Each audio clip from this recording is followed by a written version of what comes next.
Sasto Tips Alpha. Hello viewers, welcome to স্বাস্থ্য tips alpha channel পক্ষ থেকে সকলকে স্বাগতম।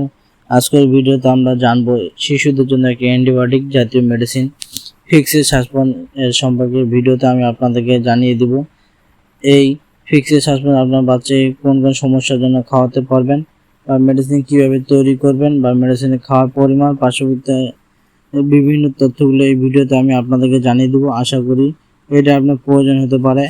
আর যদি আপনারা মেডিসিন সংক্রান্ত বা আরও ভিডিও আপডেট পেতে চান সেগুলো আমাদের সাথে থাকুন। তো চলুন প্রথমে আমরা এই ফিক্সে সাসপেন্স সম্পর্কে জানি। ফিক্সে সাসপেন্স হচ্ছে একটি অ্যান্টিবায়োটিক জাতীয় মেডিসিন। এটি প্রস্তুত করছে সেপিকজিম মেডিসিন দিয়ে, এবং এই মেডিসিনটি আপনার তৈরি করছে একমি ফার্মাসিউটিক্যালস লিমিটেড। এই 50 ml সিরাপটির মূল্য পড়বে আপনার 230 টাকা। এটি আপনার যে কোনো ফার্মেসিতে পেয়ে যাবেন। তো এখন আপনাদেরকে জানিয়ে দিচ্ছি যে এই মেডিসিন আপনারা কীভাবে প্রস্তুত করবেন। যখন আপনার ফার্মেসি থেকে এই মেডিসিনটি কিনে আনবেন তখন এটি পাউডার আকারে থাকবে। এখানের মধ্যে হচ্ছে আপনার প্রথমে খাবার পানি গরম করে ফুটিয়ে নেবেন, তারপরে সেই খাবারে পানি ফুটার পর ঠান্ডা করে সেখান থেকে 30 মিলি অথবা 6 চামচ পরিমাণ পানি বোতলের মধ্যে ঢেলে ভালো করে ঝাঁকিয়ে মেডিসিন প্রস্তুত করবেন, এবং এই মেডিসিন প্রস্তুত করার 14 দিন পর্যন্ত এটি খাওয়ানো যাবে। এরপর এটি খাওয়ানো যাবে না। এবার আপনাকে জানাচ্ছি যে এই মেডিসিন আপনার বাচ্চাকে কী কী সমস্যার জন্য খাওয়াতে পারবেন বা কী কাজ করে। প্রথমে যদি আপনার বাচ্চার টাইফয়েড, জ্বর বা গলা ব্যথা, কাশি, বুকে কফ জমা এইসব সমস্যা হয়, সেক্ষেত্রে আপনার বাচ্চাকে এটি খাওয়াতে পারেন। অনেক সময় দেখা যায় যে বাচ্চাদের টনসিল হতে পারে বা টনসিলের কারণে গলা ফুলে যেতে পারে।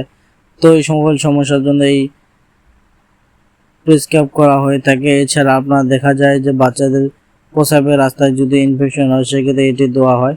তো আশা করি আপনারা বুঝতে পেরেছেন। যদি মেডিসিনের দেওয়ার বিষয় আপনাদের মেডিসিনের খাওয়ানোর পরিমাণ সম্পর্কে জানিয়ে দিচ্ছি। যে সকল বাচ্চা বয়স 6 মাস থেকে 1 বছর তাদেরকে এই মেডিসিন 2 ml করে দিনে 2 বার খাওয়াতে পারবেন। যাদের বয়স 2 থেকে 4 বছর তাদেরকে 2.5 ml করে বা হাফ চামচ করে দিনে 2 বার খাওয়াতে পারেন। যাদের বয়স 5 থেকে 10 বছর তাদেরকে 1 চামচ করে দিনে 2 বার খাওয়াতে পারেন। আর যাদের বয়স 11 থেকে 12 বছর তাদেরকে 1.5 চামচ করে দিনে 2 বার খাওয়াতে পারেন। এবং এই মেডিসিন আপনারা খাওয়াবেন খাওয়ার পর ভরা পেটে। আর এই মেডিসিন কিন্তু আপনাদেরকে অবশ্যই 7 দিন একটানা খাওয়াতে হবে। অনেক সময় দেখা যায় যে কয়েকদিন খাওয়ানোর পরে বাচ্চা সুস্থ হয়ে যায়, সে কিন্তু অনেকেই খাওয়ায় না। তো কিন্তু এটা ঠিক না। আপনাকে অবশ্যই ডাক্তার যতদিন প্রেসক্রিপশন লিখে দিবে ততদিন অবশ্যই খাওয়াতে হবে। এবার আপনাকে এই মেডিসিনটির পার্শ্বক্রিয়ার সম্পর্কে জানিয়ে দিচ্ছি। এই মেডিসিন কিছুটা পার্শ্বক্রিয়া আছে, যেমন আপনার বমি ভাব, গ্যাস্ট্রিকের সমস্যা, পেটে ব্যথা সমস্যা যদি দেখা যায় সেক্ষেত্রে আপনাকে বাচ্চাকে খাবারের আগে খালি পেটে একটি গ্যাস্ট্রিক ওষুধ খাইয়ে দিবেন। আশা করি এই সমস্যাগুলো হবে না। তো এইগুলো আজকের ফিক্সেড সিরাপ সম্পর্কে আলোচনা। আজকের মতো ভিডিওটা এখানে শেষ করতেছি। যদি ভিডিওটা আপনার ভালো লেগে থাকে তাহলে ভিডিওটা একটি লাইক করবেন, এবং এই ফিক্সেড সিরাপ সম্বন্ধে যদি আপনার কোনো জানা থাকে তাহলে আপনার কমেন্ট করতে পারেন। আমরা যথেষ্ট আপনার প্রশ্ন উত্তর দেবো।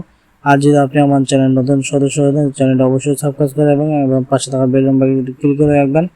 আমরা ভিডিও দেওয়ার সাথে আপনাকে নোটিফিকেশন পৌঁছে যাবে। তবে আজকে আমাদের ভিডিওটি এখানে শেষ করছি। ভালো থাকুন, সুস্থ থাকুন, খোদা হাফেজ। পরবর্তীতে দেখা হবে আবার নতুন কোনো মেডিসিন সম্পর্কে। Sasto Tips Alpha. Like, comment, share, subscribe.